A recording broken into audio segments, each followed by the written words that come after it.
দেখেন আমি একজন অভিনেত্রী, আমি অভিনয় করতে চাই, অভিনয়ের ক্ষুধা আমার মধ্যে আছে, সেটা যেই প্ল্যাটফর্ম হোক, ওটিটি প্ল্যাটফর্ম কিংবা সিনেমা হল, সেটা যেটাই হোক, গল্প ভালো থাকলে, ডিরেক্টর ভালো থাকলে, ক্যাপ্টেন অফ দ্য শিপ সবকিছু ভালো থাকলে কেন নয়।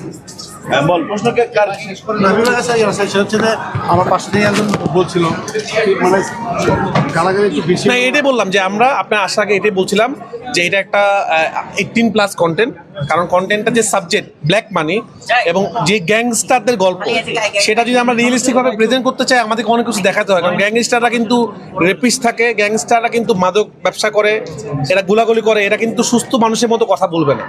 তো যেহেতু গ্যাংস্টারের গল্পটা ফুটিয়ে তোলার জন্য আমাদের রিয়েলিস্টিক অ্যাপ্রোচ করতে হয়েছে, এই জন্য অবশ্যই এই ছবিটা অ্যাডাল্টরাই দেখবে আসলে সিরিজটা। Thank you.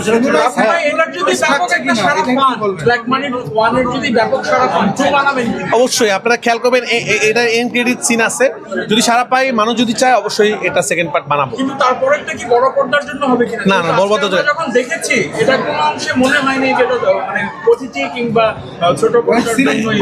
এটাই সার্থকতা আসলে, মানে ওরকম ভাবে বানায় নাই। আমরা ওয়েব সিরিজটাকে আমরা বানানোর চেষ্টা করেছি। আমরা দেখলাম যে সাধারণত যখন প্রিমিয়ারগুলো হয়, আপনারা সিনেমা দেখেন, আপনারা বাইরে আসেন, ইন্টারভিউ নেন। আজকে আমরা দেখলাম যে সবাই বসে আছে এবং আমি শুনতেছি যে কেউ বের হচ্ছে না, বলতেছে মিস করে ফেলবো আসলে।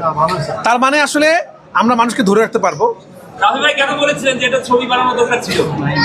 না, দর্শক বললো, আমার নিজেরও দেখে মনে হলো আল্লাহ, এটা তো সিনেমা হলে দিলে সুপার ডুপার হিট হতো। যাই হোক, সবকিছু সিনেমা হলে দেওয়া যাবে, এটা মানুষকে ঘরেও সিনেমা দেখাতে হবে।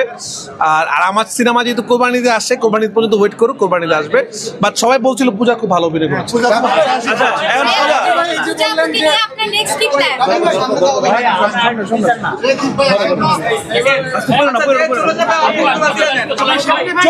চলে যেতে যাচ্ছে